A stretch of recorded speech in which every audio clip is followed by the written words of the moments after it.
irmãos, queremos saudar os irmãos com a paz do Senhor. Com muita alegria estamos nesse canal online, Classe Abraão, para mais uma lição desse trimestre. O comentarista desse trimestre, o pastor Wagner Gabi, líder da Assembleia em Curitiba. O tema desse trimestre, ele nos fala até os confins da terra, né? Pregando o Evangelho a todos os povos até a volta de Cristo. Amém, irmãos? É o nosso quarto trimestre, é o final do ano, e o comentarista foi muito sábio em encerrar esse ano com o tema evangelístico. Sou Luiz Brancaglion, cooperador e líder do evangelismo no setor da Lapa. Amém, irmãos? Queria deixar já uma pergunta antes de a gente entrar no tema. É possível conciliar o chamado missionário e sua profissão? Alguém pode ser um profissional bem-sucedido e ao mesmo tempo fazer missões? É sobre isso que nós vamos tratar na aula de hoje. A aula de hoje, a de número 8, ela está baseada, e o texto áureo encontra-se em Atos, capítulo 20, versículo 34, que nos diz: Vós mesmos sabeis que para o que me era necessário, a mim e aos que estão comigo, estas mãos me serviram. A verdade prática: é possível servir a Deus e aos outros por meio da sua profissão, aonde quer que você vá? E o texto, a leitura bíblica, está baseada em Atos capítulo 18, versículo de 1 a 5, e 1 Tessalonicenses capítulo 4, versículo 11 e 12. O objetivo da lição é relacionar a expressão missionários fazedores de tenda, relacionar a vida profissional de Paulo com o ministério e também discutir a vocação, profissão e missões. Na lição anterior, nós estudamos a respeito do cuidado integral no envio dos missionários e de sua família pela igreja. Na lição de hoje, nós vamos estudar o chamado missionário com seu campo profissional. E na próxima lição, lição número 9, será tratado a responsabilidade da igreja no envio e no sustento do missionário. São 3 lições seguidas falando sobre esse envio do missionário. Depois dessa leve introdução, o primeiro tópico da nossa lição é a vida profissional de Paulo e a sua vocação ministerial. Eu gostaria de deixar aqui um pequeno relato da biografia de Paulo, que muitas vezes, irmãos, encontramos em nossas classes pessoas que conhecem Paulo, Saulo e Paulo, Saulo, perseguidor de judeus, Paulo, levando a palavra ali naquele encontro que ele teve com Jesus na viagem para Damasco. Mas é bom a gente passar assim, bem rapidamente, uma pequena biografia. Paulo é nascido em Tarso, né, na Cilícia, hoje conhecida como Turquia. Era um cidadão romano, descendia de uma família de hebreus da tribo de Benjamim. E ainda muito jovem, foi enviado pelos seus pais para Jerusalém, onde recebeu uma educação nas tradições e doutrinas da fé hebraica. E seu grande mentor foi o doutor da lei, o Gamaliel. E também aprendeu, desde pequeno, um ofício de tecelão, chamado também de fazedor de tendas.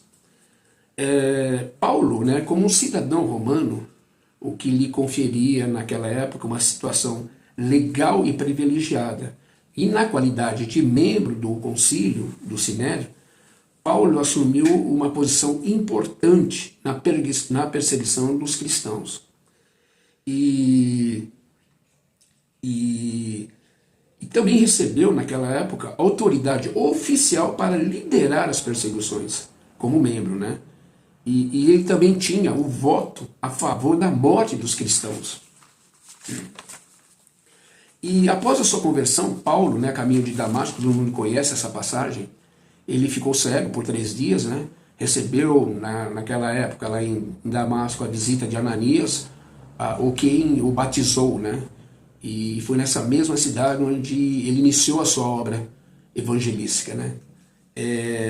Após isso, foi passar um tempo na Arábia, né, aproximadamente por 3 anos, retornou para Damasco, e onde ele precisou fugir para salvar a sua vida, onde suas pregações provocaram uma oposição, né? E também, logo que ele deixou Damasco, regressou para Jerusalém, né, onde sofreu também com desconfianças enormes do povo judeu, né, que não acreditavam em sua conversão, né, precisou também sair dali. E talvez o texto que signifique muito, que defina, né, a biografia de Paulo, está lá em 2 Timóteo, capítulo 4, versículos 7 e 8, que fala assim, olha: combati o bom combate, acabei a carreira e guardei a fé. Desde agora, a coroa da justiça me está aguardada. Então, irmãos, é esse texto que define bem, né, a biografia dele, quando ele fala, combati o bom combate, acabei a carreira e guardei a fé até o final da sua vida. Amém, irmãos? E é apenas um pequeno relato sobre Paulo, acho que é interessante a gente colocar, né? E já seguindo com a lição, como já comentamos, Paulo tinha aprendido uma profissão em sua adolescência, né? E a tradição judaica exigia que os mestres, religiosos, oferecessem seus serviços espirituais gratuitamente, né? Por isso, cada rabino tinha que aprender alguma profissão para o seu sustento. Isso desde pequeno, né? Os pais já o colocavam para aprender uma profissão. E também, nesse primeiro tópico, Paulo adotou uma firme resolução de não aceitar ofertas, pois o seu objetivo naquela época era ganhar a confiança do povo judeu e comprovar que seus motivos era evangelizar e não financeiro, né? Embora ele tivesse direito, né, de ser sustentado pelas igrejas que ele plantara, né? Era uma norma legítima naquela época, né, e correta aos olhos de Deus, que seus ministros recebessem ajuda das igrejas. Isso está lá em 1 Coríntios. Vamos ler, irmãos, 1 Coríntios, capítulo 9, versículos 16 e 18, que nos fala: porque se anuncio o evangelho, não tenho que me gloriar, pois me é imposta essa obrigação. E ai de mim se não anunciar o evangelho. E por isso, se faço de boa mente, terei prêmio, mas se dá vontade, apenas uma dispensação me é confiada. Logo, que prêmio tenho? Que evangelizando proponha de graça o evangelho de Cristo, para não abusar do meu poder no evangelho, né? Então isso era, aos olhos de Deus, era correto, né, que os ministros recebessem ajuda de suas igrejas. Mas sempre Paulo, quando podia, ele agradecia essas ofertas, né, enviadas pelos crentes, principalmente pela igreja de Filipos. Está lá em Filipenses, em Filipenses, capítulo 4, que nos fala dessa forma. Capítulo 4, versículo 10 a 12, que fala assim: Ora, muito me regozijei no Senhor, por finalmente reviver a vossa lembrança de mim, pois já vos tinhais lembrado, mas não tinhais tido oportunidade. Não digo isso como por necessidade, porque já aprendi a contentar-me com o que eu tenho. Mesmo ele tendo direito, né, ele foi bem claro, né, naquele texto que nós lemos atrás, que Paulo ele não aceitava, né, essas ofertas. Mas a gente sabe que algumas igrejas o ajudou, né? Então também nesse mesmo tópico, nessa primeira linha, como profissão de tecelão, como já vimos, né, fazedor de telhas, ele usou a sua profissão, né, para que em tempo parcial pudesse garantir o seu sustento e ter uma vida digna, né? Paulo, inclusive, quando foi para Corinto, ele conheceu um casal chamado Priscila e Áquila, um casal abençoado, né, que também eram tecelões, né, e passou a morar e a trabalhar com eles. Né. Possivelmente esse casal, irmãos, eles se converteram com o Paulo, né, e mesmo eles não tendo um chamado para a obra missionária, né, eles, depois da sua conversão, eles reuniam a igreja em sua casa, né? Eles praticavam a hospitalidade naquela época, né? Eles serviam como conselheiros espirituais, né? E tem texto que Paulo chamou de seus cooperadores, né? Acredita-se que em algumas viagens missionárias, que foram 3, né, de Paulo, tenha sido custeada por esse casal, né? E seu amor pelo casal era tão grande, né, e a gratidão também, que ele mandou, né, saudações especiais a este casal. Né. Então, nesse primeiro tópico, nós vimos que Paulo, né, com a profissão que ele aprendeu quando ele era muito adolescente, ele teve como iniciar o seu trabalho missionário e também trabalhando, né, e também conhecendo Áquila e a Priscila, né? O segundo tópico, irmãos, da nossa lição, missionários fazedores de tenda, né? A expressão fazedores de tenda, né, nada mais é aquela pessoa que faz uso da sua profissão para fazer missões, né? E para fazer missões. E ainda que em tempo parcial, como já comentamos, garantir o meio financeiro, né, que lhe permite ter uma vida digna de sustento e de sua família. Então é um termo missiológico, né, que foi usado e até hoje nós vemos isso, né, essa expressão fazedores de tenda.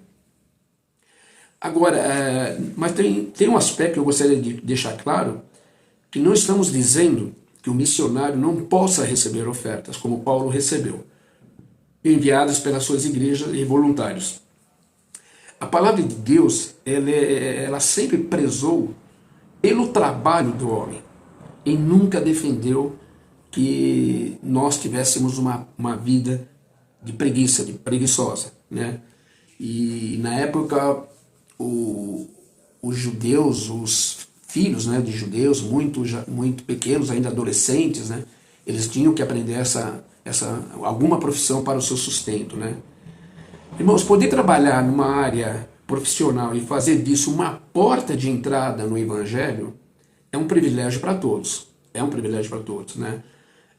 Todos nós somos vocacionados para servir a Cristo, com o que somos e com o que temos, dentro e fora de nossas igrejas locais, né? Como está lá em 2 Coríntios, capítulo 5, 2 Coríntios, capítulo 5, versículo 18 a 21, e ele fala assim, olha, e tudo isso provém de Deus, que nos reconciliou consigo, mesmo por Jesus Cristo, e nos deu o ministério da reconciliação. Isto é, Deus estava em Cristo reconciliando consigo o mundo, não lhes imputando os seus pecados, e pôs em nós a palavra de reconciliação. De sorte que somos embaixadores da parte de Cristo, como se Deus por nós rogasse. Rogamo-vos, pois, da parte de Cristo, que vos reconcilies com Cristo. Aquele que não conheceu o pecado, o fez pecado, e ele o fez pecado por nós, para que nele fôssemos feitos justiça de Deus. Então, irmãos, ele conta conosco para que a gente possa continuar com essa missão. Está bem claro nesse texto que acabamos de ler. Amém, irmãos? E o preparo para o missionário faz parte, o treinamento faz parte para que você possa ser enviado por uma igreja, né? Existe treinamento de agências missionárias, o testemunho de vida dessas pessoas, né? Os contatos que elas, com diferentes crenças, isso ajuda muito, né?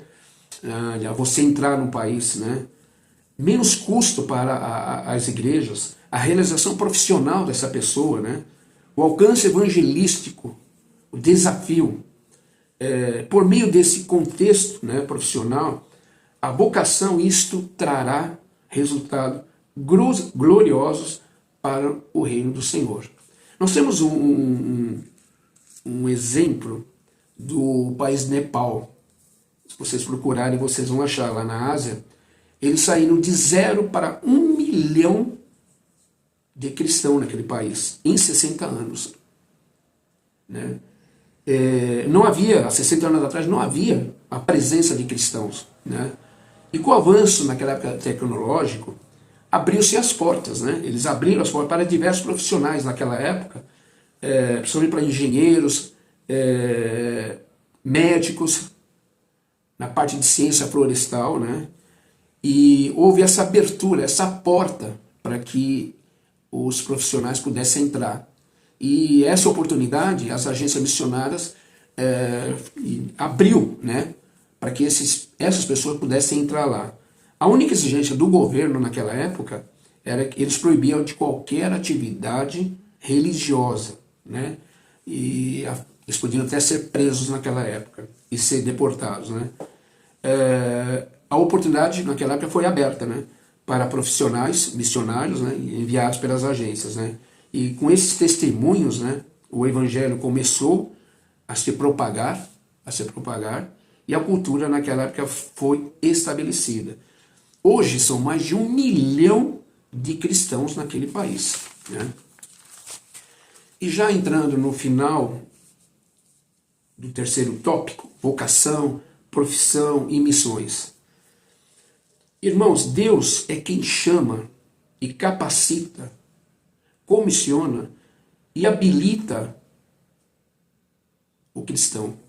Como nós podemos ver lá em 1 Coríntios, capítulo 9, versículo 16 a 19. Porque se anuncio o evangelho, não tenho de me gloriar, pois me imposta essa obrigação. E ai de mim se não anunciar o evangelho. E por isso, se faço de boa mente, terei prêmios. Mas, se de má vontade, apenas uma dispensação me é confiada. Logo, que prêmio tenho?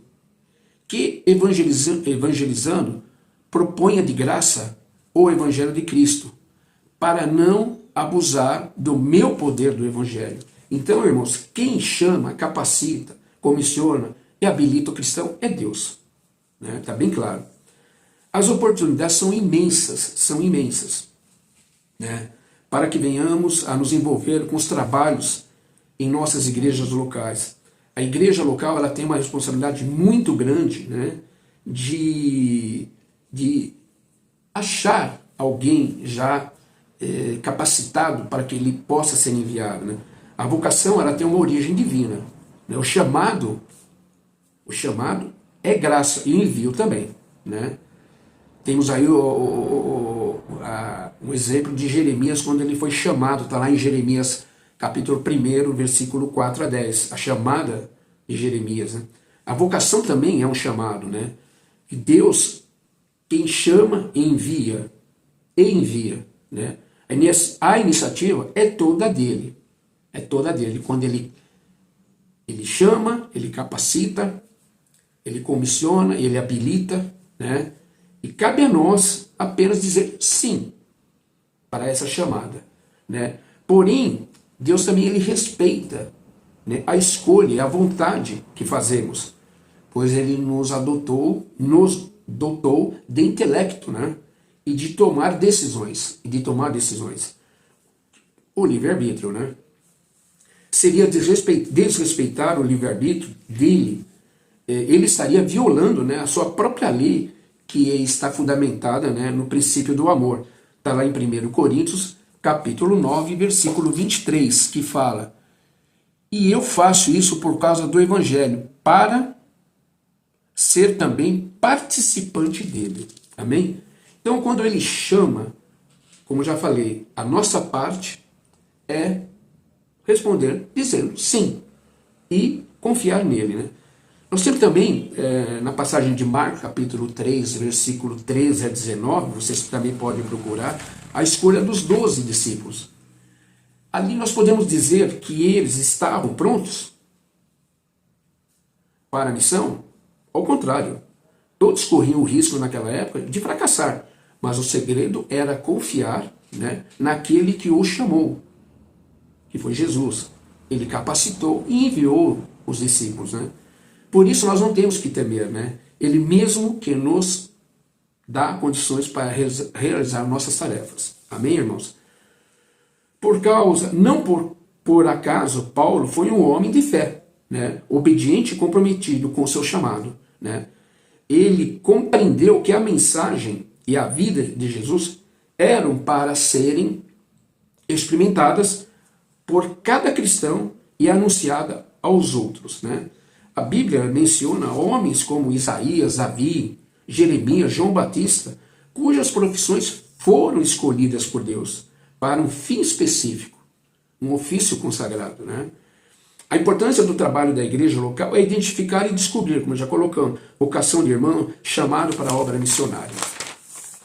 E finalizando aqui a nossa lição, uma igreja saudável, ela glorifica a Deus. A missão da igreja e ao seu lado a evangelização vão ser sempre um movimento voltado para a promoção da vida e da dignidade do ser humano. Transformar a sociedade para que o mundo se torne um lugar melhor para todos, mais pacífico para vivermos. A janela 1040, irmãos, é um desafio para todos nós. São bilhões de pessoas que vivem sobre calamidade e, ao mesmo tempo, a impossibilidade de conhecerem o poder transformador do Evangelho. As portas estão abertas. Cabe a nós levar o Evangelho, irmãos. Amém? É uma oportunidade que aqueles que puderem, têm essa chamada, se preparem, como nós colocamos. Há esse treinamento por parte das igrejas.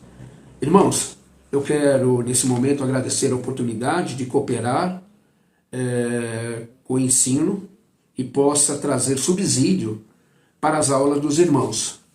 E espero ter contribuído um pouco para isso. Agradeço a Deus, Deus abençoe a todos e a paz do Senhor.